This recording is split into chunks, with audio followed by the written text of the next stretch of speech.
Сәлем достар, бүгін сіздермен бірге остер салатының рецептімен бөліскім келіп отыр, яғни ащы салаты.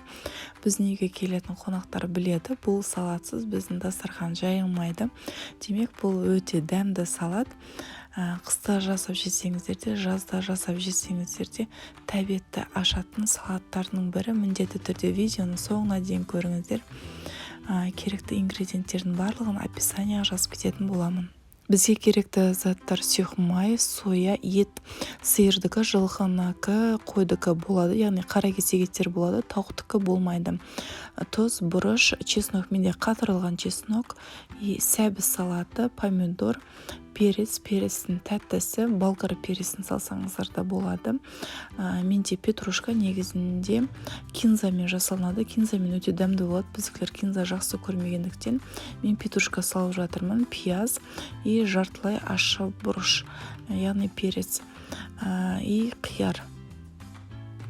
Ең алдымен еттерімізді турап аламыз. Етімізді тура видеодағындай тураймыз. Ортасынан етімізді кесіп, етімізді соломка қылып тураймыз. Қатты қалың қылып турамаймыз, себебі біздің етіміз өте тез пісу керек.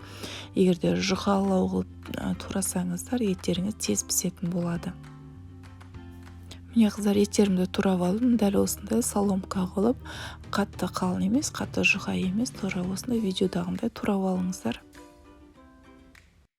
Енді туралған етімізге сояны араластырып, жақсылап араластырып, жоқ дегенде 1 сағатқа или 1 түнге қойып қойға болады. Біздің етіміз мариновать етілу керек.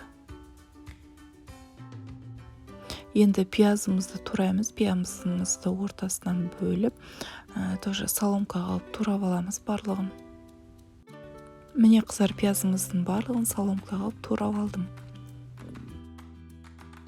Қызып тұрған сковородкамызға сұйық майды құямыз. Сұйық майды құйғаннан кейін мариновать етілген етімізді саламыз. Етімізді мен 1 сағат мариновать етіліп тұрды. Енді газын астын жай басып, етімізді жақсы араластырғаннан кейін газын астын жай басып, сковородканың крышкасын жауып 20 минутқа қоямыз. Біздің етіміздің суы шығып, етіміз жұмсақ болып пісу керек 20 минутта. Мына қыздар 10 минут өтті. 10 минут өткеннен кейін мына суымыз шығып, осылай жай отта етіміз пісуі керек. 20 минут өткеннен кейін барып, газымыздың астын көтеріп, суымызды тарттыртып аламыз. Енді бұрыштарымызды тураймыз. Бұрыштарымызды да осылай қиғаш соломка қылып барлығын турап аламыз. Міне қыздар, тәтті бұрышымды да, полугорки бұрышымды да осылай барлығын соломка қылып турап алдым. Енді қызанағымызды тураймыз. Қызанағымызды да осылай ортасынан бір бөлеміз де, қызанағымызды да тура осындай үлкен емес, кіші емес соломка қылып турап аламыз. Қызанағым барлығын турап алдым. Енді қиярымызды тураймыз. Қиярымызды да ортасынан бір бөліп, қиғаш соломка қылып турап аламыз. Міне қыздар, 20 минут газын астын басып, жай отта пісірдім. Етім жұмсарғанша 20 минуттан кейін отымды көтеріп, суын тарттыртып алдым. Суы осылай түгелдей тартылып кету керек. Байқап отырыңыздар, еттеріңіз күйіп кетпесін, осылай қызарып қана пісу керек. Енді осыған пиязымызды салып, газымыздың астын орташа отқа қойып, пиязымыз бен етімізді жақсылап қуырып аламыз. Пияз бен етіміздің үстіне тұз бен бұрышты саламыз. Етке сіңіп тұру үшін жақсылап араластырамыз. Помидор, огурцы, қиярларымның барлығын турап дайындап алдым.